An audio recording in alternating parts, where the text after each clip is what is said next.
मी सुरेश साळोखे, कोल्हापूर जिल्ह्यातला पहिला शिवसैनिक.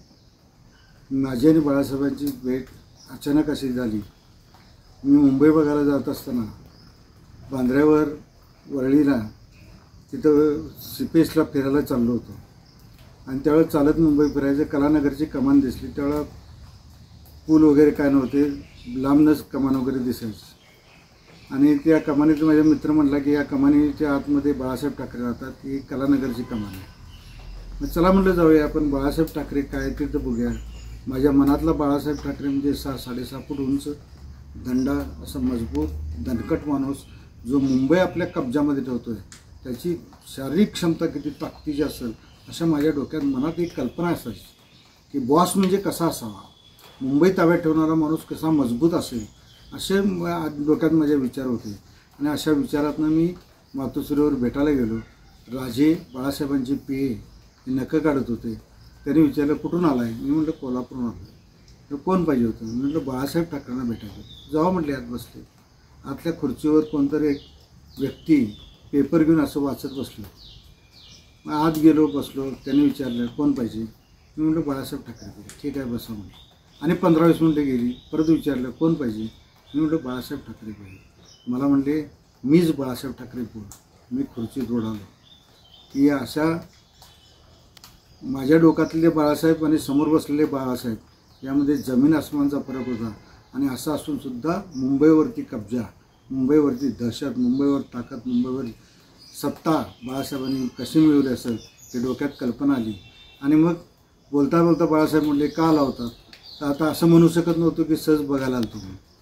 साहेब म्हणलं कोल्हापुरात शिवसेना काढायची आहे म्हणून आलो. तर मला म्हणले जा काढजा. मी म्हटलं जा काढजा म्हणजे आम्ही तुमच्यासाठी आलो आहे, जा काढजा म्हणजे आपल्यासाठी म्हणावं. म्हणलं बाळासाहेब उठले, माझ्या पाठीवर ठेवला आणि मला म्हणले ठीक आहे मी आपल्यासाठी कोल्हापूरला येईल, पण तुझी कोल्हापुरात ताकद आहे का रे. कोल्हापुरात बिंदू चौकात माझी सभा उधळलेली आहे, तिथं तू सभा घेऊन दाखवू शकतोस का. साहेब या म्हणलं साळोखे आहे आम्ही करतो सगळी व्यवस्था, तुम्ही फक्त या. बाळासाहेबांच्या त्या स्पर्शानं मी सैनिक झालो. आणि त्यानंतर असंख्य लढाया शिवसेनेत असताना आम्ही केल्या. त्यावेळेला आनंद दिघे, मी, शशिकांत सुतार, अनिल राठोड, गुलाबराव गावंडे हे पहिले जिल्हा प्रमुख महाराष्ट्रात, पहिले जिल्हा प्रमुख आम्ही. आणि त्यावेळेला एकमेकाला आम्ही इतकी मदत करायचं की इकडचा माणूस भांडणं करणारा माणूस जर मुंबईला गेला तर मुंबईवाला त्याला अडवायचा, आणि मुंबईचा माणूस कोल्हापूरला तर कोल्हापूरवाला त्याला अडवायचा. अशी वज्रमुठ शिवसेनेची त्यावेळेला होती. या वज्रमुठीमध्ये मुठीच्या पुढं कोणी जायचं नाही अशी दहशत होती. एक दिवस काय झालं, शरद पवार आंदोलनाला गेले, सीमालढा सुरू झाला. आणि सीमालढा सुरू झाला असताना शरद पवार बेळगावला आंदोलनाला गेले होते. आणि आंदोलनाला गेल्यानंतर त्याने तिथे मला काही पोलीस माझ्या घरात आले. पहिल्यांदा पोलीस मला दररोज रात्री 7ला धरून न्यायचे, सकाळी 7ला सोडायचे. पोलीस स्टेशनच्या बाकड्यावर झोपवायचे आणि सकाळी जा म्हणून सांगायचे. म्हणायचं का आणलं आहे धरून. तर म्हणायचं तू गुंडाच्या नादाला लागला आहेस, शिवसेना ही गुंडांची संघटना आहे आणि गुंडांच्या नादाला लागला आहेस म्हणून तुला धरून आणलं आहे. शिवसेना सोड, आम्ही तुला धरून आणायचं बंद करतो. म्हटलं शिवसेना सोडणार नाही. बाळासाहेब ठाकरेंना वचन दिले मी शिवसेना सोडणार नाही, तुम्ही मला कितीही त्रास द्या.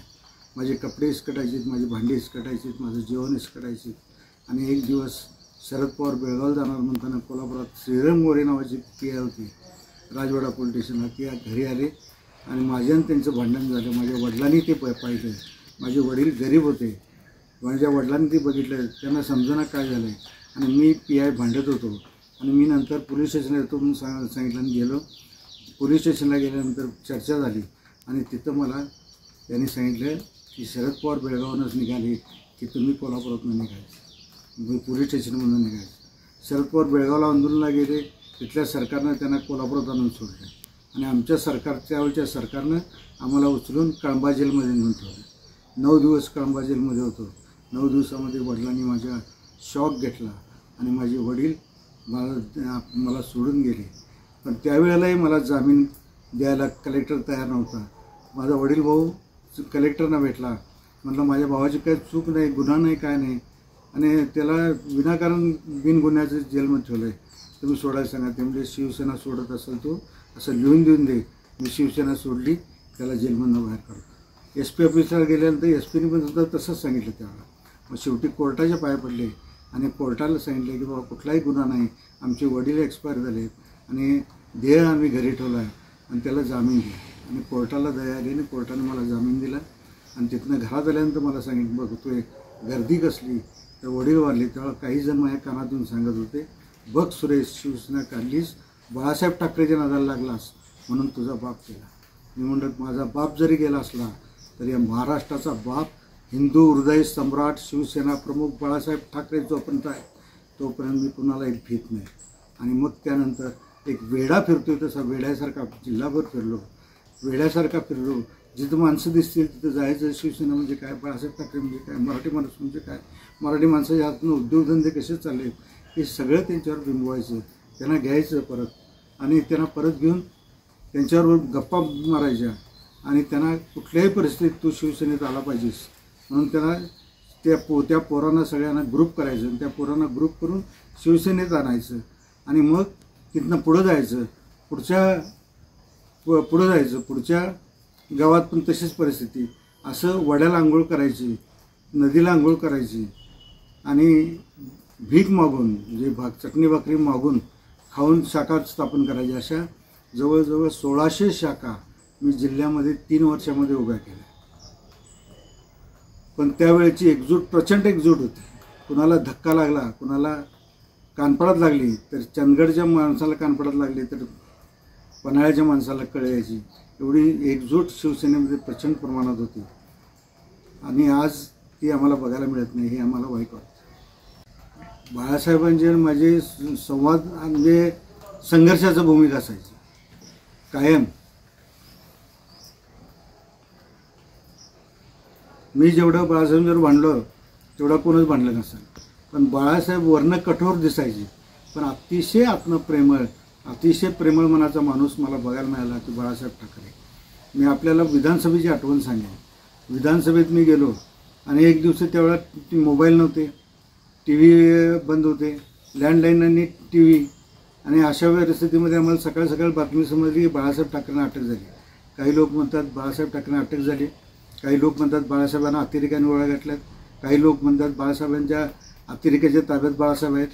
काय चाललं आहे मुंबईत आम्हाला काहीच कळायला मार्ग नव्हता. आणि अशा परिस्थितीमध्ये आम्ही जेव्हा सभागृहात गेलो त्यावेळेला मी अरुण गुजरातीनं उठून विचारले, गुजराती साहेब म्हटलं, जरी बाळासाहेब ठाकरे या संसदीय सभागृहाचे सदस्य नसले तरीसुद्धा त्या बाळासाहेब ठाकरेंनी माझ्यासारख्या 50 पोरांना आमदार केले. माझ्या पक्षाचे ते प्रमुख आहेत आणि आज सकाळपासून कोणी गोळ्या घातल्या म्हणते, कोणी अतिरेक्याने उचलून नेलं म्हणते, कोणी काय केलं म्हणते, कोणी पोलीस स्टेशनने पकडलं म्हणते. आमचा नेता कुठं आहे सभागृहाला सांगा आणि सभागृहाचं कामकाज सुरू करा. सभागृहाचं कामकाज सुरू करा असं जवळजवळ 5 ते 6 वेळा अरुण गुजरातीने सांगितलं. अरुण गुजरातीने ऐकलं नाही. माझा हात माईककडे कधी गेला कळलं नाही, माईक काढून अध्यक्षावर फेकून कधी मारला मला कळलं नाही, टेबल तोडून फोडून फेकलेलं कधी कळलं नाही, अरुण गुजरातीचं टेबल फेकलेलं मला कळलं नाही. काय करतोय हे मला समजेना. दुसऱ्या दिवशी बाळासाहेबांना निरोप आला. मला गजानन कीर्तीकर म्हणले की बाळासाहेब खूप चिडले आणि तुला बोलवले. मी गेलो. आम्ही एक 7-8 जण होतो महाराष्ट्रातून आलेले आणि 7-8 जण आम्ही गेलो. सगळ्यांनी मला पुढं ढकललं. बाळासाहेब आले, कमरे वाटून बोलले, काय रे म्हटले, मस्ती आले? नाही. मस्ती आले? नाही. काय समजतोच काय स्वतःला? म्हटले पक्षाची आबरू काढताय, विधानभवन तोडलं हरामखोरान तुम्ही, मला काय कळते का नाही? साहेब म्हटलं जरा बोलायचं. काय बोलायचं आहे तुला? म्हटलं अक्कल शिकवतोस का मला? मला शिकवतोस तू? म्हटलं साहेब जरा बोलायचं. बोल काय बोलायचं आहे? म्हटलं. मी खिशातनं कागद काढला. कागद हातामध्ये बाळासाहेबांच्या दिला आणि बाळासाहेबांनी तो कागद वाचला आणि मला म्हणले, काय धमकी देतोस मला? आमदारकीचा राजीनामा देतोस? हां, मला काय फरक पडतो तू राजीनामा दिलास? साहेब मला 2 मिनटं बोलू द्या. काल म्हटलं सकाळी आम्ही उठलो त्यावेळी कोणतं म्हणले की बाळासाहेबांना गोळ्या घातल्या, कोण म्हणलं अतिरेक्यांच्या ताब्यात आहेत, कोण म्हणते अतिरेक्याने घेरा घातला आहे. नेमकं तुम्ही काय झालं हे कळणं. अजून गुजरातीला मी तेच सांगत होतो की जरी बाळासाहेब या सभागृहाचे सभासद नसले तरीसुद्धा आमच्या पक्षाचे प्रमुख आहेत, ते कुठं आहेत हे फक्त आम्हाला कल्पना द्या आणि सभागृह चालू करा. ते अरुण गुजराती ऐकायला तयार नाही. म्हटलं माझ्या माईककडे हात कधी गेला मला माहीत नाही, तो तोडला कधी मला माहीत नाही, मी सभागृह तोडून मोडून टाकलं कधी माहीत नाही, अरुण गुजरातीचं वरती जाऊन टेबल फेकून दिलेलं मला माहीत नाही. म्हणलं माझ्यातला आमदार मारा, माझ्यातला सैनिक मारा. बाळासाहेब एवढे खुश झाले. बस म्हटले, पाठीवर ठेवलं माझे, वागा बस म्हटले. आणि इथं कोणी त्याला सांगायचं ह्या पोरासने काही कमी पडू द्यायचं नाही. म्हणजे इतकं बाळासाहेबांचं कार्यकर्त्यावर प्रेम होतं. बाळासाहेब कोल्हापूरला जरी आले तरीसुद्धा अतिशय प्रेमानं सर्व कार्यकर्त्यांना भेटायचे. असा एकही माझ्या वेळेचा कार्यकर्ता नाही की जो बाळासाहेबांना भेटला नाही. आत्ताची परिस्थिती वेगळी आहे. आता काय कोण भेटून देते, कोण भेटू देत नाही, कोण अडवायचं. त्यावेळेला असलं काय नव्हतं. राजकारण विजकारण ही काय भानगड नाही. कोणी मोठं व्हायचं नाही. अहो आमचा माणूस इचलकरंजीचा मग आम्ही मोठा केला नाही तर मोठा कधी होणार? आम्ही पन्हाळ्याचा माणूस आम्ही मोठा केला नाही तर मोठा कधी होणार? शावडीचा माणूस आम्ही मोठा करायचो. हो, आमची जबाबदारी आहे नेतृत्वाला भेटवायची. आम्ही ज्या वेळेला हे भेटू करू त्यावेळेला खऱ्या अर्थानं शिवसेना उभा राहील. बाळासाहेबांच्या अशा असंख्य आठवणी माझ्याजवळ आहेत. माझा आणि त्यांचा बऱ्याच वेळा वादसुद्धा झाला आहे. आज शिवसेनेचा स्थापना दिवस आहे. मराठी माणसाचं भाग्य आहे. मराठी माणसासाठी शिवसेनेचा जन्म झाला. आपल्याला आठवत असेल हिंदुत्व कोणी आणलो? आज बरेच लोक, बरेच पुढारी, बरेच भाजपवाले वगैरे म्हणतात हिंदुत्व आम्ही आणलं, हिंदुत्व आणलं कोणी? हिंदुत्वाचा पहिला पुरस्कर्ता कोण? बाळासाहेब ठाकरे आहे. रमेश प्रभूला हिंदुत्वाच्या तिकिटावर निवडणूक लढवायला लावली आणि त्यावेळेचा मी साक्षीदार आहे. मी मातोश्री बसलो असताना वाजपेयींचा सुद्धा फोन आला होता की बाळासाहेब हिंदुत्व घेऊ नका, आपला उमेदवार टिकणार नाही म्हणून. तेव्हा बाळासाहेबांनी सांगितलं काय व्हायचं ते होऊ दे, हिंदुत्वावरच मी निवडणूक लढवणार. आणि बाळासाहेबांनी ती निवडणूक हिंदुत्वावर लढवली. रमेश प्रभूची आमदारकी गेली. बाळासाहेबांना 10 वर्षाला 6 वर्ष मतदान करायला बंदी गाठली. कुणी आणलं हिंदुत्व? हिंदुत्व आणणारा हिंदू हृदय सम्राट शिवसेना प्रमुख बाळासाहेब ठाकरे एकटाच आहे. आमच्या वेळची शिवसेना आणि आत्ताच्या शिवसेनेमध्ये जमीन आसमानचा फरक आहे. काय काय काय सांगाल त्याबद्दल? शिवसेना ठाकरे गट एकीकडे आहे, शिवसेना शिंदे गट आहे. शिवसेना शिंदे गट जरी असला, शिवसेना ठाकरे गट जरी असला तरी शिवसेना याचा आम्हाला आनंद आहे.